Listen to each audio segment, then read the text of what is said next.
nous avons créé une coordination que nous appelons la coordination santé libre.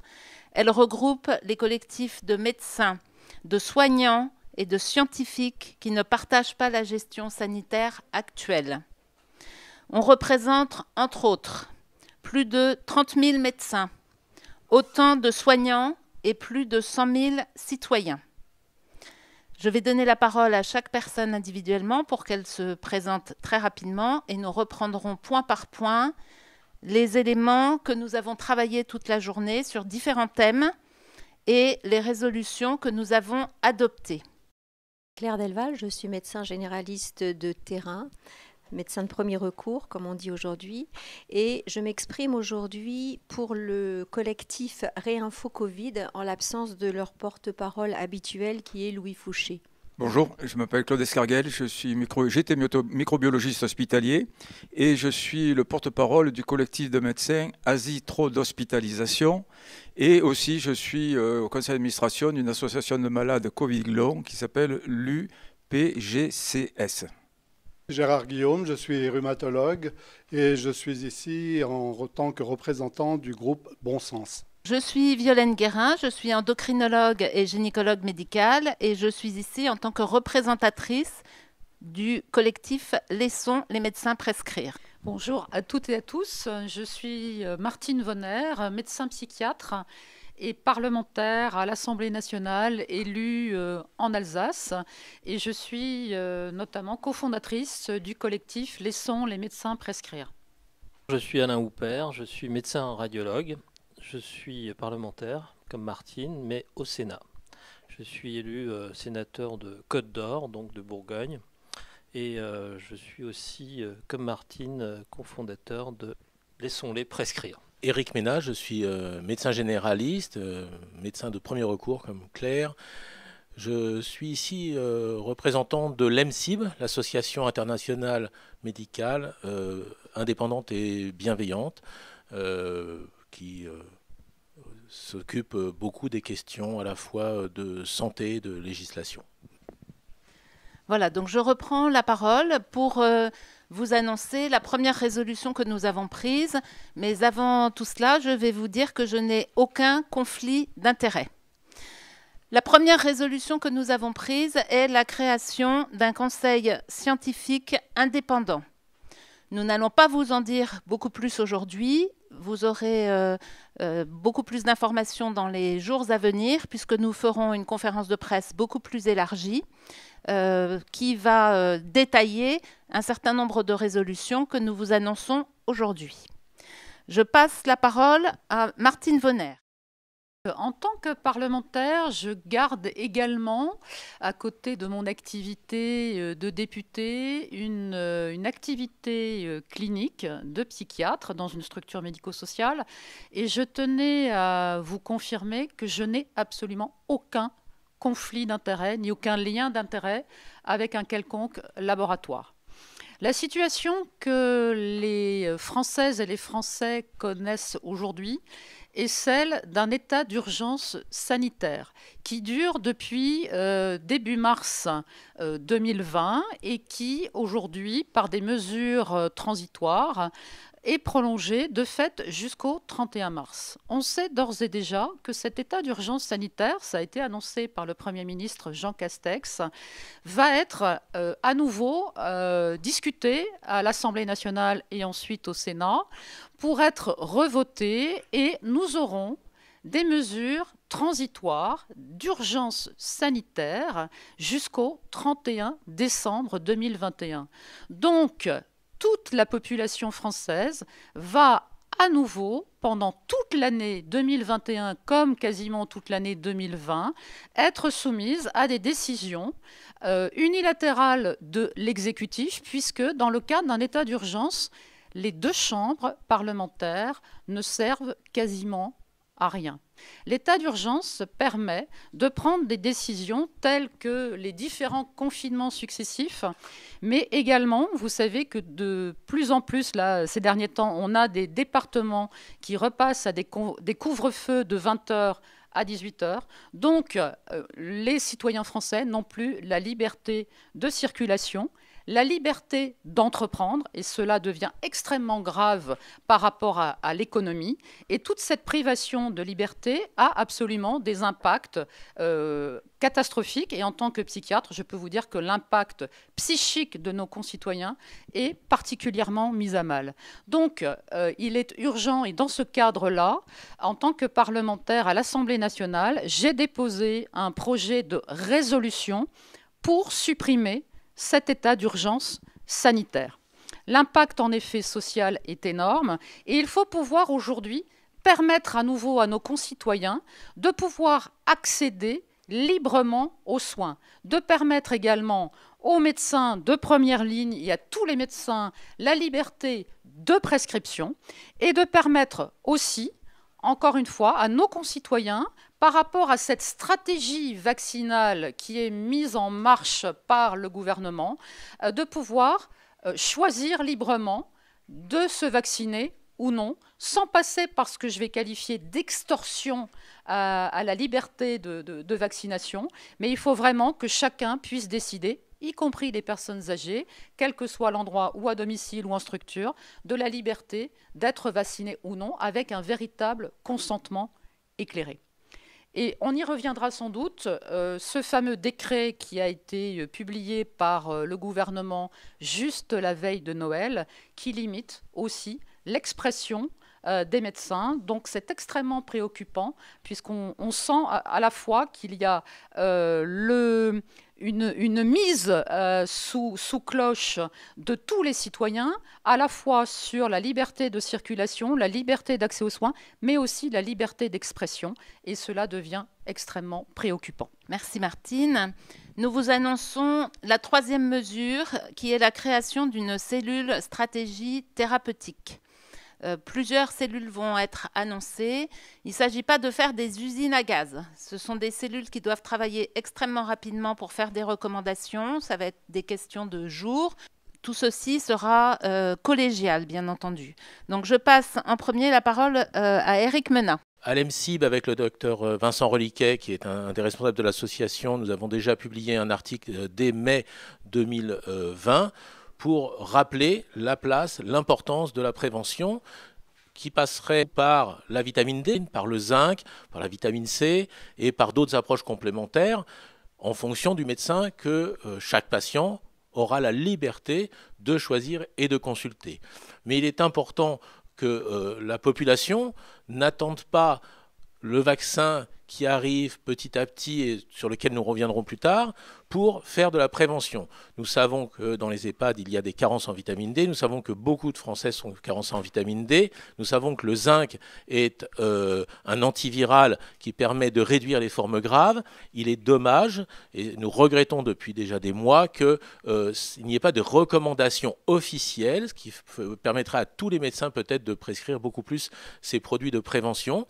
Donc, ça fera partie des recommandations que notre conseil scientifique indépendant pourra faire ensuite au niveau national. Nous espérons être entendus parce que ce sont des mesures de bon sens, ce sont des mesures qui peuvent aider tout le monde sans aucun effet secondaire, en attendant peut-être d'autres approches et un vaccin peut-être suffisamment efficace.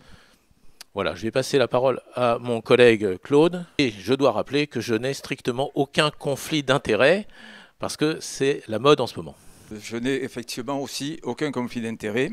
Et ce que je tiens à vous dire, c'est la chose suivante. C'est que certaines personnes sont accusées du terme de complotisme parce qu'ils se fient sur des croyances sans avoir aucune preuve scientifique. Or, vous avez des indications, des recommandations médicales de la part du gouvernement qui a remplacé les médecins en disant il n'y a pas de traitement, les antibiotiques ne doivent pas être utilisés.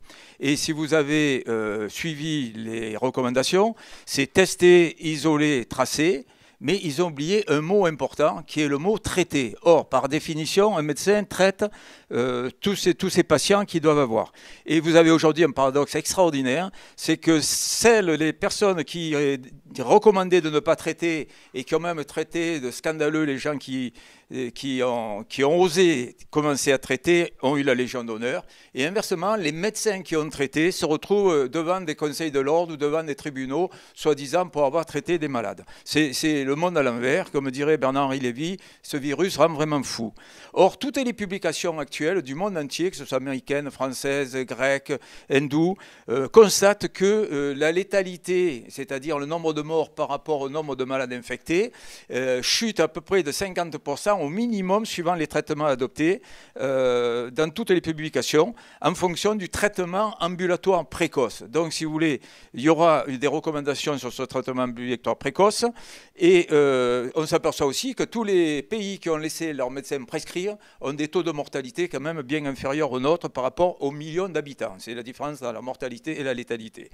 Il y a plusieurs molécules efficaces, on ne va pas y revenir dessus. Vous avez les macrolides, azithromycine, les macrolides like aussi, l'ivermectine, et les immunomodulateurs comme l'hydroxychloroquine. Et le Conseil citoyen donc éditera 2 ou 3 préconisations pour que chaque médecin puisse adopter un traitement ambulatoire précoce. Et ces efficacités ont été prouvées, mais ont été prouvées par des médecins généralistes. Parce que qui pouvait, ou des médecins de ville, qui pouvait vraiment valider l'efficacité d'un traitement précoce? Il n'y avait que les médecins généralistes. Or, tous les médecins hospitaliers qui passaient à la télévision, c'était des médecins qui voyaient les malades trop tard. Non plus dans la phase virale, mais dans la phase inflammatoire, où là, le traitement ne sert plus à rien. Donc, si vous voulez, on est dans une situation complètement paradoxale, c'est que les médecins qui sont ici sont inaudibles, ne sont pas convoqués, ne passent pas devant les médias. Et inversement, les seuls qui n'ont jamais vu un malade dans des situations précoces et qui traitent, se retrouvent devant tous les plateaux télé et donnent des leçons de morale à ceux qui traitent. Ça montre juste notre un peu énervement, entre autres de la dernière communication que nous avons entendue jeudi, où de nouveau on donne la recommandation de ne pas consulter et donc de modifier complètement le circuit habituel de soins. Et notre message, en tout cas, bien entendu, sera à tous les citoyens de faire pourtant comme d'habitude. Si vous avez le moindre symptôme, vous prenez votre téléphone ou vous vous présentez à la consultation de votre médecin traitant, parce que c'est fondamental d'être ausculté. Et nous, les médecins de première ligne, on a bien vu que les patients, souvent qui sont allés directement en réanimation, n'avaient même pas été auscultés. Donc, si on ne pose pas un stéthoscope sur un poumon pour entendre que ce poumon ne respire pas bien, alors que justement le paradoxe c'est qu'il y a très peu d'autres signes d'alerte, eh bien si on n'ausculte pas les patients, effectivement on peut très vite finir en réanimation. Donc appel bien entendu, gardez vos habitudes, allez voir vos médecins traitants, c'est tout à fait fondamental, mais enfin on y reviendra.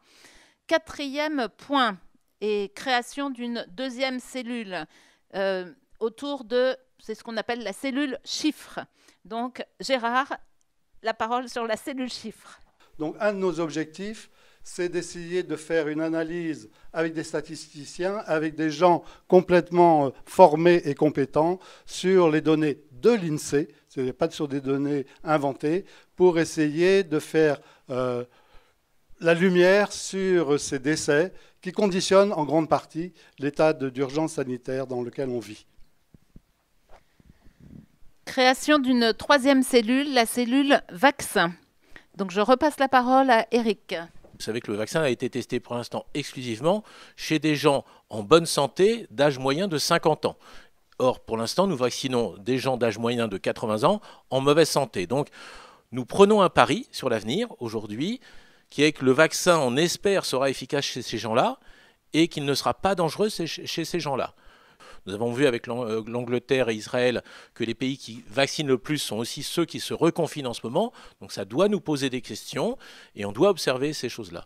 Ensuite, on a des vaccins qui sont très difficiles à conserver. On ne sait pas aujourd'hui si une partie des vaccins qui sont injectés contiennent encore de l'ARN messager. Est-ce qu'ils seront efficaces ou pas? Et par rapport aux chiffres dont Gérard vient de parler, nous aimerions qu'il y ait un recueil et nous voudrions y participer, qu'il y ait un recueil strict des chiffres autour de la vaccination, c'est-à-dire combien d'effets secondaires, combien éventuellement de morts, et surtout combien de personnes seront malades malgré la vaccination, parce que évidemment nous n'avons pas ces chiffres aujourd'hui, encore moins sur une population de personnes âgées. Mais vous avez entendu tous mes collègues, ils ont tous utilisé un mot, le mot liberté, ce merveilleux mot, le premier mot de notre belle devise, et on aimerait que ça ne soit pas juste un mot sur le fronton de nos mairies, on aimerait que ça soit une réalité. Il est essentiel que les gens aient la liberté de choisir, d'utiliser un médicament qui s'appelle un vaccin. Surtout, tant que ce médicament n'est pas suffisamment évalué, il est essentiel qu'on ait une liberté vaccinale absolue dans ce pays, comme on ait aussi la liberté de prescrire, qu'on ait la liberté de faire une prévention autre, complémentaire du vaccin. Et d'ailleurs, on peut penser que l'utilisation de la vitamine D pourrait même augmenter l'efficacité du vaccin si cela peut être prouvé par les études qui viendront. Donc voilà un petit peu ce que je voulais vous dire sur cette cellule vaccin qui sera menée et dirigée par Vincent Rudiquet, membre de l'EMSIB. Création de la cellule suivante que nous intitulons « Information des populations ». Claire. Il n'a échappé à personne que cette crise sanitaire est également une crise de la communication. On entend régulièrement les gens se plaindre qu'on entend tout et n'importe quoi, tout et son contraire à longueur de journée et qu'on ne sait plus à quel sens se vouer. On entend des scientifiques qui ont beaucoup de certitudes, des certitudes qui flirtent un peu avec les dogmes, et on entend aussi également beaucoup de doutes sur l'état de nos connaissances actuelles. Donc il est important d'avoir une action de communication. Et pour ça, donc, Réinfo Covid invite les médecins, les citoyens qui cherchent des informations sur cette crise sanitaire à les rejoindre sur réinfocovid.com. La mission de Réinfo Covid, c'est de mettre en place actuellement une coordination de médecins, tant au niveau national qu'au niveau régional, qui va coopérer avec des collectifs également citoyens, de non-soignants, aussi au niveau national et au niveau régional, pour y apporter des réinformations actualisées. Réinfocovid.fr, n'est-ce pas, hein? Voilà. Mais il faut de l'ambition, vous pouvez booker le .com aussi, il n'y a pas de problème.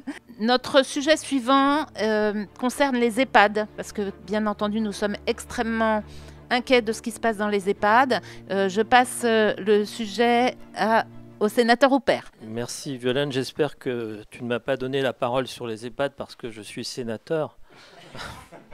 Je suis radiologue et les radiologues ont fait partie de la chaîne de diagnostic. Souvenez-vous, au début de cette pandémie, le diagnostic du scanner, les images interstitielles étaient vraiment très importantes et ont permis de trancher, de savoir si on avait le Covid ou on ne l'avait pas parce qu'il n'y avait pas de test. Donc les radiologues ont été sur le front. J'ai beaucoup de collègues qui ont été atteints, qui ont choisi d'être traités et qui s'en sont sortis. Donc de là, chez moi, naît le doute.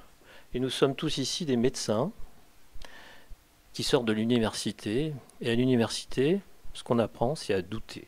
Et je suis sénateur, donc je suis élu d'un territoire. Et la France est une mosaïque, elle est peuplée d'EHPAD. Et on évalue la qualité d'une société à la manière dont on traite nos aînés. Martine a parlé de la crise sociale, et la crise sanitaire, mais il va y avoir une crise sociale.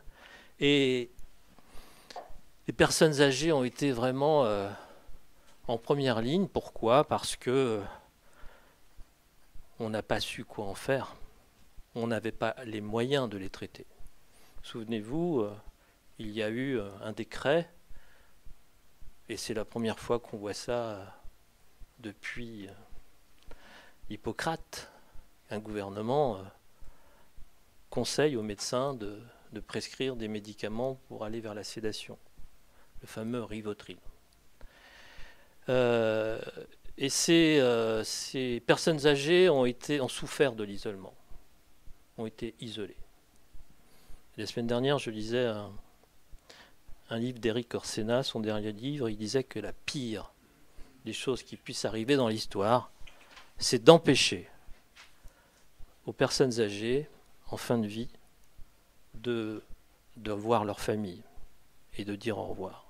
Ces patients ont été, parce que ce sont des patients, ont été dans l'isolement, dans leur chambre. Ils sont morts sans dire au revoir. Et en tant que médecin, en tant qu'élu, en tant qu'homme, ça me choque. J'aimerais qu'on mette un peu plus d'humanité dans la gestion de cette crise sanitaire qui n'est qu'une gestion technocrate et administrative. J'aimerais qu'on nous donne des chiffres des morts en EHPAD, parce qu'il va falloir compter. Il va falloir, après la crise, savoir ce qui s'est passé. Les personnes âgées sont en première ligne puisque ce sont les premiers à être vaccinés. On a parlé beaucoup du consentement éclairé. Et nous souhaitons que le consentement soit libre, éclairé et écrit. Écrit, c'est très important, parce que ça laisse des traces. Et après l'épidémie, il va falloir rendre des comptes. Aussi, que ce contentement soit libre et éloigné de toute coercition. C'est-à-dire qu'une personne âgée qui ne veuille pas se faire vacciner puisse avoir accès à la cantine, au repas pris en commun, comme les autres pensionnaires. J'ai peur qu'on oblige les personnes âgées qui ne veulent pas se faire vacciner, parce que leurs enfants ne veulent pas, parce qu'ils ne le souhaitent pas, parce qu'ils ont peur. Je ne souhaite pas qu'ils soient isolés dans leur chambre et qu'on renouvelle ce qui s'est passé, l'erreur du passé de cette fameuse première vague. Merci. Je vais vous donner les 2 derniers points sur lesquels nous souhaitons communiquer.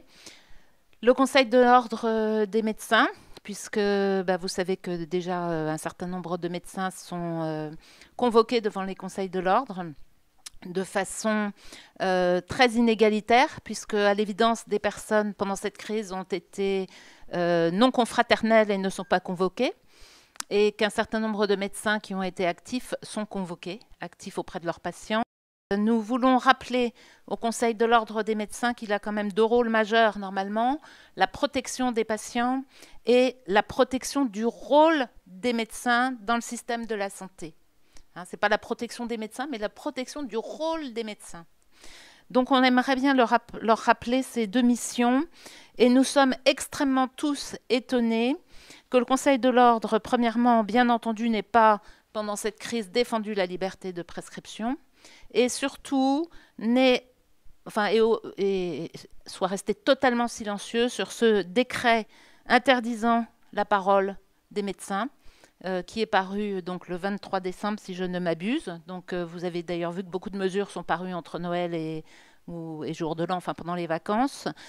Et bien nous attendons une réaction très ferme du Conseil de l'ordre par rapport à cette parole libre que nous devons tous garder. Dernier point, les syndicats de médecins qui sont effectivement aussi censés, pour le coup, défendre les médecins et qui ne sont pas très actifs, comme vous pouvez le constater, sur la défense justement de tous nos confrères et consoeurs de terrain en particulier, qui ont fait du mieux qu'ils pouvaient pour soigner. Et j'ai juste en tête, là, qui me vient à l'esprit, le livre du docteur Epstein qui disait « Je ne pouvais pas les laisser mourir ». Et effectivement, c'est toujours ça qui nous anime. C'est soigner, soutenir les patients au mieux, même avec peu de moyens. Et je rappelle qu'on nous a enlevé énormément de moyens, puisque non seulement nous n'avions pas de tests diagnostiques, mais on nous a aussi supprimé les thérapeutiques et pas mal d'autres de nos moyens. Donc nous appelons les syndicats à revenir sur leur mission première de défense des médecins. C'est ce que nous allons appeler aujourd'hui l'appel du 9 janvier. appel très important, appel à nos confrères et consoeurs dont beaucoup ont conscience de ce qui se passe, mais n'osent pas parler parce qu'il y a des menaces de déconventionnement, comme vous avez pu apprendre aussi récemment entre Noël et Jour de l'An par les autorités de santé. Il y a des menaces par les conseils de l'ordre de convocation et de radiation. Donc on a un certain nombre de confrères et consoeurs qui sont là, qui sont proches, mais à qui on va demander d'être visible, hein, parce que c'est très important que la population sache qu'elle a encore une médecine en France et des médecins qui sont prêts à les soigner. Nous n'avons pas aujourd'hui d'éléments qui justifient toutes ces contraintes liberticides et l'effondrement de notre société sur le plan social et économique. Et nous allons faire court, mais bien entendu, nous sommes extrêmement inquiets pour notre jeunesse, pour les entreprises, pour beaucoup de monde. Et il est donc temps d'agir et de réagir pour remettre le pays dans la vie.